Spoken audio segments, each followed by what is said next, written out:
been involved with associations for most of my professional career, and I will tell you that I wish I had seen Milwaukee's example 30 years ago. Their support of industry associations illustrates how that involvement goes way beyond simply attending meetings and paying membership fees.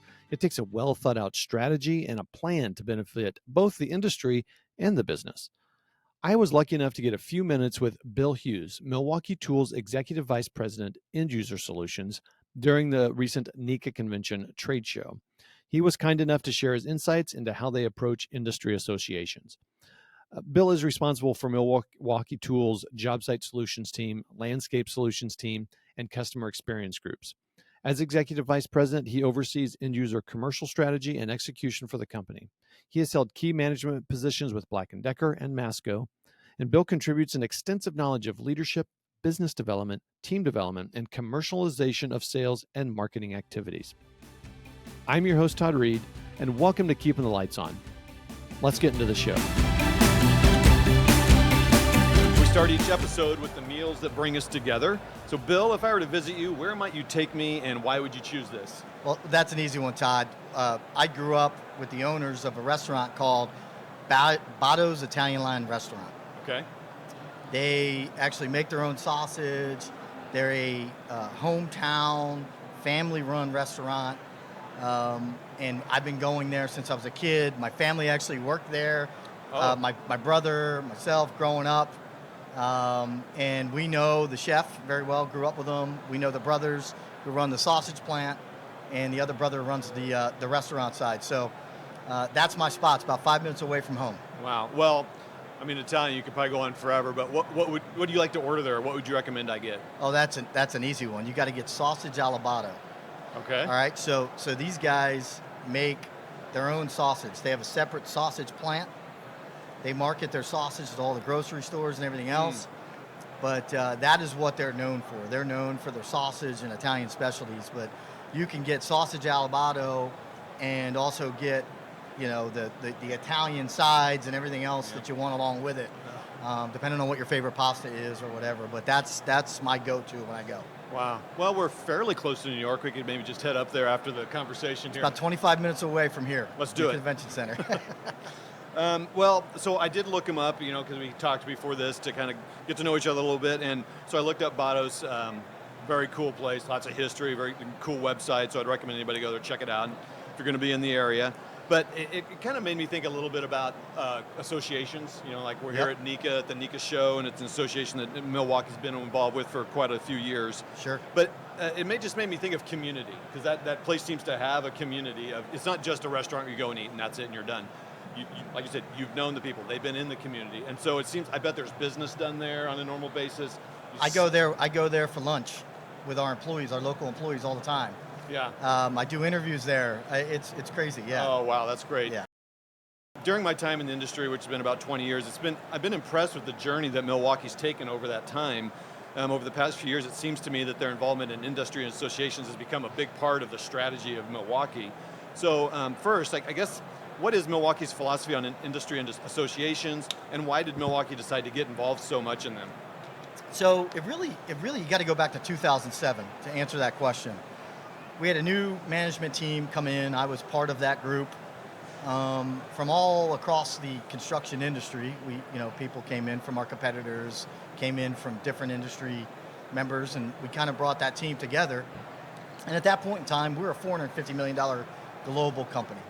You fast forward today, we're $10 billion globally and growing significantly, taking a lot of market share. We didn't do that by buying companies. We did this pretty much all organically. And the reason why we are where we are today is because of our interaction with these industry associations. So we needed to take a step back in 2007 and say, all right, we're a $450 million company. What do we need to do to grow? What do we need to do to think differently and take on not only our competitive set, but also help the user? And that's really what it came down to. It was, how do we work with our end user? And instead of having an inside-out philosophy where you're sitting behind a computer screen and you're trying to figure out what you do, it was more of an outside-in. So that was the first decision we made. We're going to be an outside-in company. We're going to be focused and dedicated on the end user. At that point in time, we had to take a step back and say, okay, so where do we want to get started? And when you looked at Milwaukee, the history of Milwaukee, whether it be the Sawzall or the Whole Hog or some of these innovative products that we have launched up to that point, it was focused on the electrical, the mechanical, and the plumbing contractor. Right. So at that point in time, we took a step back and said, you know what, we're going to go all in on the MEP space, and that's when we created our relationship with Nika. We were the first premier partner to sign up, and we knew for us to change the game, we needed to have an outside-in mindset, one, and two, we needed to be solutions providers. We could not just look at this as transactions where we go in and sell the contractor something. This is about understanding the contractor from the time we wake up in the morning to the time we go to bed at night, and understand where their pain points are, where their challenges are, and what we needed to do differently to help support them. So to this day, from our CEO on down to our lowest level employee, we look at ourselves as solutions providers, not manufacturers. Yeah, that's great. It would be real easy to kind of, whatever the term you want to use, either pay or contribute or whatever it is to the association. Like, here's $100 to belong to whatever association. Sure. And say that on your website that Milwaukee supports NICA or whatever the association is. But what did Milwaukee need to do to ensure that the industry support was more holistic and not just, putting it on the website? It was about being involved at the national level with NICA and having an understanding of what their pain points were and what their challenges were, and working hand in hand with them and the other premier partners to help accomplish that. But then it's also about what happens locally, right? You have the national NICA piece, which is what you see out here. You see the great trade show, and we're involved in all their industry meetings. But then you have to go locally, and it's about the local chapter. It's about the contractors that are tied to that chapter. So we invested significant resources locally, very early on, to go out and partner with those chapters, with the training centers, right? The IBW training centers locally, and really be involved. More than just, hey, buy our tools. It was about, it's all about, what are your pain points? How can we help you solve them? And it's more than just putting resources on the street to call on them. It's about bringing our new product development out and working with them on future NPD ideas. It's about getting our prototypes out with them and having them tell us what this product needs to be. And that's been our approach for since 2007. Yeah. And we've scaled it every year since. Yeah, a couple things that stand out to me. I like the solution mindset. I think that's great because it would be easy to just create a new tool every whatever. Sure. But I just like the whole, thinking about it in a more holistic, like the whole job site and how it impacts them in productivity, safety, and all the... Well, let's face it, a contractor gets salespeople calling on them all day long. Yep. I tell contractors every day, I say, if I'm out with them or our team's out with them, we don't want a transactional partner. Okay, yeah, there's going to be transactional things that we have to do. Yeah. And neither do you. You don't want a transactional partner. You want somebody who's in your business with you, understanding what you need to drive your business moving forward. And I think that's really what separates us from the rest. Because it's easy to show up and send salespeople in. I think we all know what contractors think about that. They have plenty of salespeople calling on them. Yep. We tell our contractors every day that we train our people not to be salespeople. Oh, interesting. We train our people to be solutions providers. And if we're being solutions providers for that user, the sales are going to come. What are some of the challenges faced when starting this journey that Milwaukee faced? Well, when we started this journey, the challenges were we're a small $450 million company. Everybody remembers the Great Recession, right? Yep. So part of our challenge was, once we said, hey, we're going to get back to our roots and we're going to focus on the electrical contractor, right? That's where our brand is known. It's been known since we started in 1924. And how are we going to get that off the ground? Well, the Great Recession hit. We all remember that time frame, right? Yeah. That was not an easy time. Yeah. That's a tough time to start a new strategy. To start new anything. So at that point in time, we made the decision to go to just focus on MEP. And we also had to make the decision to say, okay, what are we going to stop doing so we can actually provide that focus on MEP. So, at the time we were launching routers and router bits and winning awards. We had a platform of product focused on the woodworker that, we were internally celebrating about. Well, the MVP contractor doesn't really care about a router or router bits. Mm-hmm. So we took a step back and said, okay, what are all the product categories that don't have a tie to the electrical contractor? Wow. And we killed those projects. Some of those projects we had spent a year or two on. Mm-hmm. Some of those projects we were winning awards on. And it was making that hard decision then to say, we've got to put all our effort as a company into the electrical contractor. So that's kind of how we did it. Yeah. How was it, I'm sure the people in charge of those particular product lines, that was tough, right? To have those discussions. Yes. What else was there a challenge, like as far as culture and ownership, that type of thing? No, that's a great. So you had, when we came in and said, this is what we're doing, first thing we had to convince our board on that. Okay. And the board, we're in the midst of the Great Recession, and they're saying, are you guys sure you want to do this? And we said, we're absolutely sure. We're aligned. This is what we have to do. So the board got on board with our strategy, and that helped a ton. Yeah. But then we had to go to our people, and we had to communicate, hey, this is where we are today, right? Yeah. And here's where we need to go. And it's not just commercially, it's from new product development, engineering, channel marketing, brand marketing. Our whole company had to be on board with this. And at that point in time, we had people used to the old Milwaukee. When you walked into our building at that point in time versus what you walk in today, we looked like a hospital. It was white walls. It was, you really didn't understand what business we're in. You walk into our corporate headquarters now, it's red, our core trades are all over the building. Oh, wow. So we had to really go out and communicate to our team what the strategy was going to be, what it meant for them, and what it meant for the short and long term. At that point in time, we had what I would call 3 different types of segments of people. We had the people who weren't on board. They didn't want to be part of the new journey. Right. We had to help them, quite frankly, go somewhere else. Yep. We had the people, the second bucket was they weren't sure. We need to help them understand what that meant for them long term. Some of them, most of them were, got through it, 6, 8 months and said, yeah, I want to be part of this. Yeah. Some of them self-selected out. And then we had the group that said, we're on board, let's go do this thing. Yeah. And that's kind of how it started. And at that point in time, we also knew our culture needed to be established to be able to go out and do this. So we built out what we wanted that culture to look like.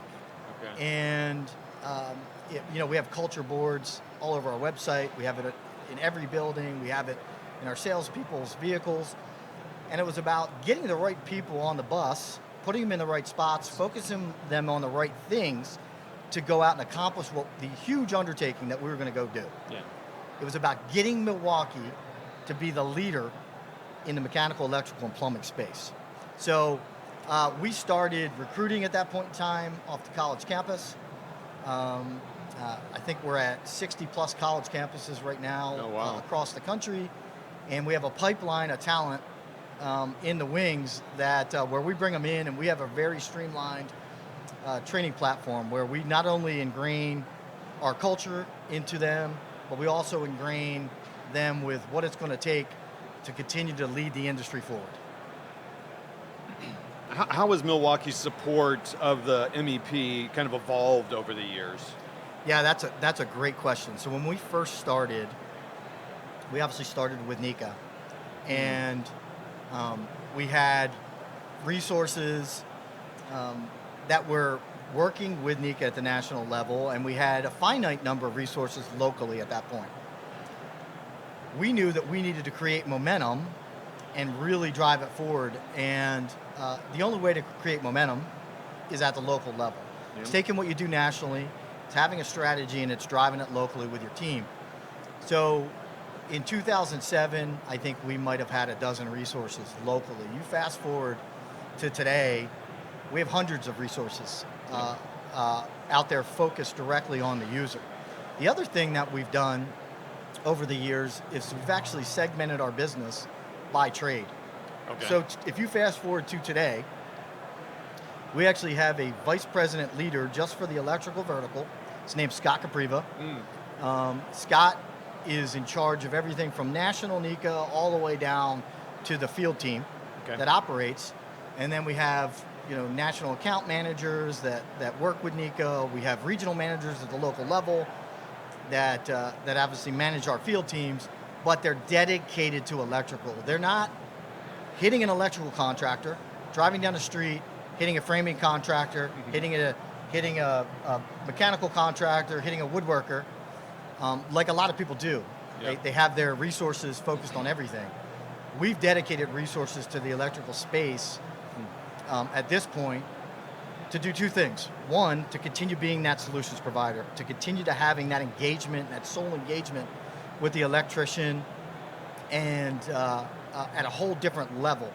But also, we did this because we realized that if we tried to take on too much and we started to get into too many different contractor segments and try to stretch our teams to do all those things, that we wouldn't have the focus that we do today on this industry. So it was really important to us to create that focused vertical approach, have a separate leadership structure that owns that approach and works with our internal teams to drive it. And that's paid off in a huge, huge way over the last couple of years. Yeah, I mean, this session is leading a little bit differently than I thought it might when we were talking about association. I mean, you're talking about some great strategy stuff for any company to think about, Sure. No matter what business you're in. So I hope the listeners are getting that. But all right, so what are some other benefits that Milwaukee's realized in getting so heavily involved in associations? Well, one, the one thing that we do realize, you can't just show up to the trade show, hand out business cards, and expect a contractor to buy your product. You need to be in the weeds with them on their business, and NECA gives us an unbelievable opportunity to do that. So when you think about it, at all these national shows, over the last 16, 17 years, we've created so many friends in the business to the point where, in the booth, it's nonstop. I've gotten to know the contractors. I've gotten to know the contractors' families. We do more than just call on their business. We attend the industry outings. We attend the graduations from a training perspective. We're in the training centers training the future apprentices. So that's really what NECA and industry involvement does. Well, Bill, we always like to close our conversation with by refocusing on the why of what we do. So what motivates you to do this day in and day out? What keeps you excited and passionate about what you do? That's a great question. I'd say from a company perspective, one of our core culture statements is never satisfied, always improving. It's one of our core culture elements that we ingrain through our team. And that's what excites me the most here. Because if you look around at the NECA contractor today, there's significant challenges they're dealing with. They're dealing with labor challenges. They're dealing with scale at a whole different level with the mega jobs and the renewable energy projects that are coming out of the ground and the EV, projects that are being established. And they're challenged with how they change. What excites me the most is going back to that never satisfied, always improving mantra that we have, is that's perfect for us to work with them because we're never satisfied. We're always trying to improve, and we can help the NECA contractor do that. And that's where we try to really focus our time and energy on, whether it be new product development, whether it be, hey, I'm trying to set up a prefab shop. Can you bring in some of your resources, your continuous improvement resources and help us figure it out? We're all in with the contractor to do that. It's not just about a tool sale. And that's what excites me the most because this industry over the next 10 years, I think we all know is going to explode. Yeah. It already is exploding. And it's really helping the contractor today that's trying to change their business model to capture that is what excites me the most. Yeah. And excites our entire executive team and our team overall. Well, Bill, like I said, this has gone, the things we've talked about has gone beyond even what I was thinking our initial conversation would be, but it's been fantastic. So thank you so much for being here, and it's been great to have you on the show. No, Todd, thank you for the opportunity. We appreciate you as a partner, and we appreciate all the NECA contractors and the NECA organization for letting us be part of such a great group. That was my conversation with Bill Hughes, Executive Vice President, End User Solutions at Milwaukee Tool. You can connect with Bill and what he is working on by heading to the links in the show notes. If you enjoyed this episode, you can really help us grow the show by leaving a 5-star rating and subscribing in your favorite podcast player. Thanks for listening to this episode of Keeping the Lights On. We'll see you next time.